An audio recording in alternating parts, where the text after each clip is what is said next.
Bonsai! Good morning, grinders. C3, Cobras, Miyagi-Dos, Eagle Fangs, and any and everybody else out there who may be listening, tuning in, watching, having fun with a friend. It is a Wednesday, and I'm back, baby. I'm back. Not 100%. But there are no bandages or wrappings or nothing nowhere. And for the most part, I have taken my pills every day. For the most part. Sometimes forgot a couple. I wanted to just give some insight on how my day typically goes with this. In case anyone is out there struggling. Because I hear it quite a bit. The most common thing I ever hear is how crazy I am to get up now at 3:45 and do this stuff. Morning workouts work best for me. And I'm going to go to the end to start and say that typically my day starts at 9 o'clock when I head upstairs and go to bed. And I try to read something for a little while. It can vary what it is. I am in a book club, so sometimes I'm reading that. I try to read for about 30 minutes, and if I can, I really like to read a physical book. You know, the old school physical book, as opposed to the Kindle, just because the light can stimulate your brain, or so they say, something like that. But anyway, generally by 10 o'clock I am out. Then the alarm goes off at 3:45. And I get up and do the normal thing. Go to the bathroom, let the dog out, get a drink, because you're dehydrated when you wake up. But I don't have a whole lot of energy. It is now about 17 minutes after 4, and I've got all the busy work out of the way, but I'm still not up and ready to go do it. And everything in my body told me, oh, just go back to bed. You know, there was some soreness in the shoulders, I feel tired, and I'm going to keep feeling this way. The walking on the treadmill helps, but it doesn't get me pumped until I actually do the weights. And then, after the first round of weights, I'm feeling it a little bit. After the second and third, I am literally pumped up, ready to go. And that works for me. It starts my day. And I really enjoy that. I cannot wait and do it after work. Even though sometimes life gets in the way, it makes me do that. 9 times out of 10, something will come up. I'll feel like, oh, I can skip a day. Every excuse in the world. I am more consistent when I get up and do this first thing in the morning. That's what works for me. And this is my time to do me stuff. So, that's how it goes for me. And you don't have to have all the fancy equipment. I'm going to show you something that usually happens behind the scenes that I never share.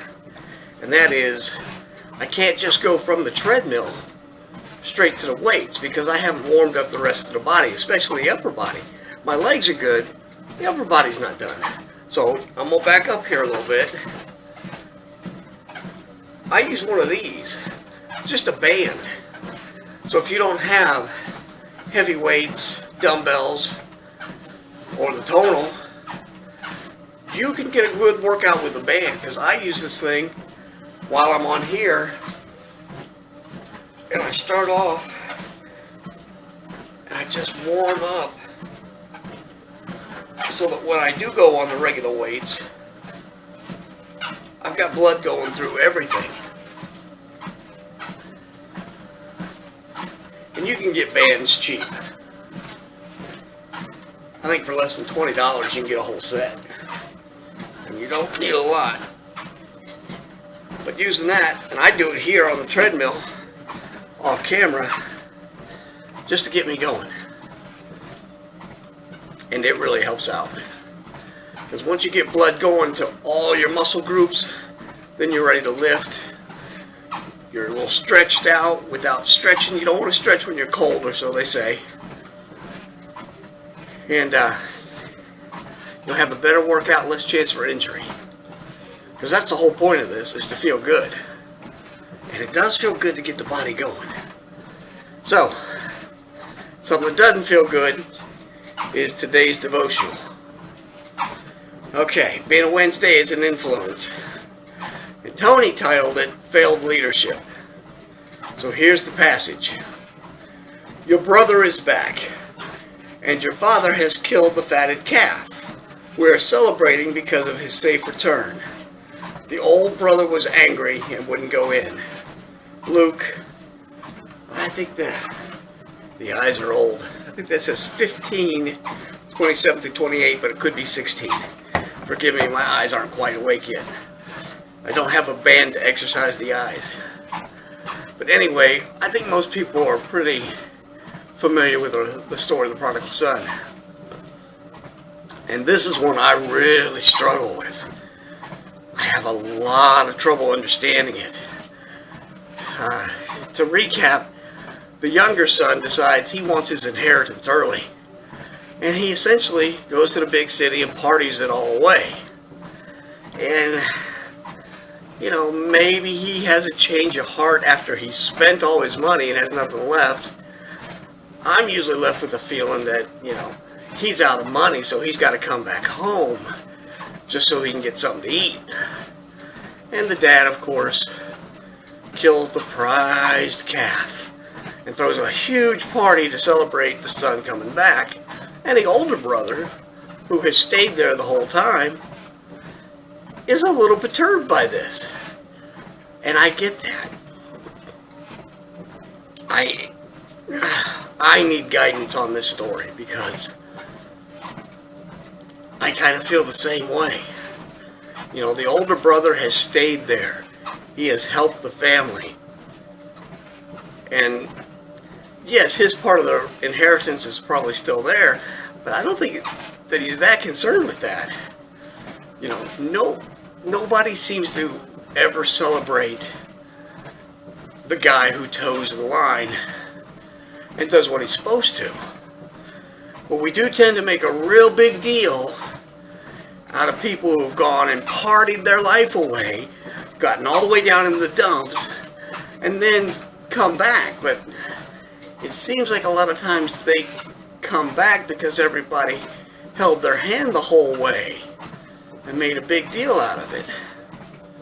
So this is not a good one for me to talk about because I have not learned this lesson. I don't understand it. I can understand the dad being happy his son came back, but, you know, he left the family. I don't think he deserves the big party. Hey, we're glad you're back. We're going to give you another shot, but you're going to start a little lower down the rung this time because you done spent everything. I don't know. I struggle with this. If you understand this lesson in this story, I would really appreciate if you said something down below, because this is one I don't get. I could use some further guidance on this. So that means today's devotional is kind of a failure, because it's one I don't get. If you do have any thoughts on it, say something down below. If you even watch this far, at least go down below and say bonsai or something. Other than that, I'm going to shut the camera off for now. We'll meet you over in the bat cave and we'll commence to grinding. So, bonsai, bonsai, we're back. We're up to that magical third set. Like I said, no band-aids, no wrappings today. We're feeling good, feeling strong. Not as winded. I do think that this particular routine is a little easier. Of course, it's a lot less repetitions comparatively to the newest Eagle Fang, but that's okay. We're working our way back into it. So, we're going to pop the buds in. If you've got bands, dumbbells, weights, whatever you got at home, want to work along, let's go. Other than that, I don't have much to say other than a lot more energy than when I was on the treadmill. And this just keeps growing throughout the day. So bonsai, let's commence to grinding.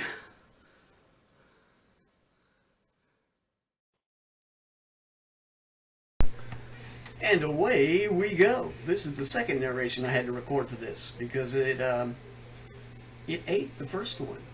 I had it and it disappeared into the ether somewhere. The internets have gobbled it up like Thanksgiving dinner. Anyway, so here we go. Like I said before, I yacked for a long time during the devotional because the story of the prodigal son is one that I have trouble with. I have a mental block there. I have trouble getting around it. So if you do understand that or have some insight, I would love to read what anybody has to say about that down below. And I've got another question for anybody who has made it this far. And, you know, I want to know what people think about Christianity and the paranormal. I have some distinct thoughts on it. And I'm going to share those at a later time. But before I do, I'd like to know what other people think. It's admittedly kind of a strange pairing of bedfellows, as the saying goes. But oh man, I hate this exercise. This looks so goofy. It's supposed to work your glutes and stuff, and be a little easier on your back than the deadlifts and the squats, but it looks wrong. And if anything shows off a pot belly, it is that particular exercise. Anyway, on to the supernatural thing. If you've got thoughts on that, you know, I'd love to hear what other people think. The one thing we need to do is keep talking amongst ourselves, and feel free to put comments down below and give me your thoughts, and you know, I'll return the favor. Keeping conversation open, I think, is very important. Okay, now here, of course, one of my favorites. I love doing bicep curls, and you know, they feel good to me. Love working the arms, love working the chest.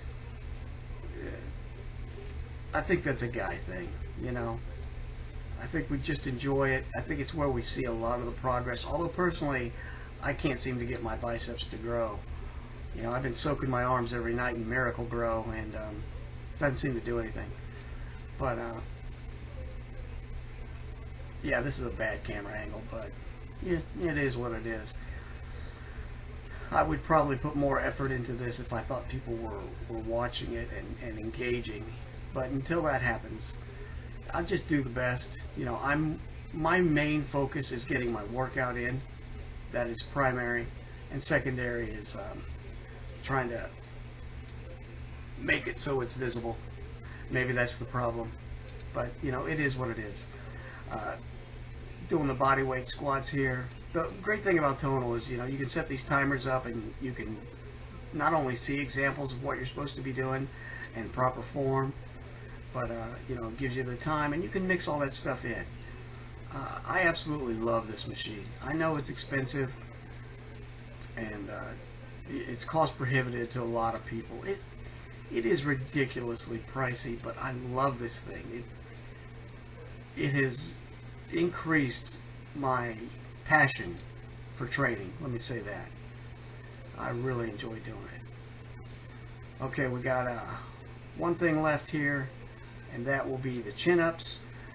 I like chin-ups on the Tonal better than I do with the doorway bar, because that would sometimes give me issues with my elbows. My elbows. I would feel pain in it, like I don't know if that's tendonitis. I don't know.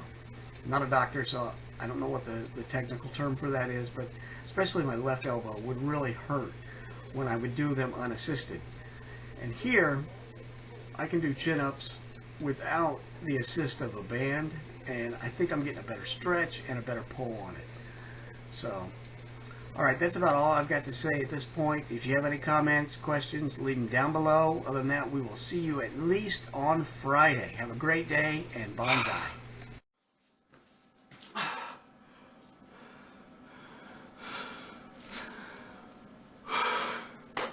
Alright, bonsai, welcome back. Okay, today's stats. Excuse me, we did 14,811 pounds. That's plus 277 from Monday. Took a minute 47 off our time, which is quite a bit. That's less rest in between. We added a whole minute under tension, which is real good. So, improving. The strength score is the same, hadn't changed. And Total wants to update, so we're going to let it do that. Boom. Anyway, yeah, I'm winded. I'm very sweaty. But I feel good, pumped up, energized. And I'm going to be this way most of the day. I don't have any problems throughout the day. Now, this evening when I get home, you know, especially after supper and I'm sitting in a chair, the drowsies will come in. But until then, I am up and pumped and ready to go. So, bonsai, have a great day. We will see you at least on Friday. Bonsai.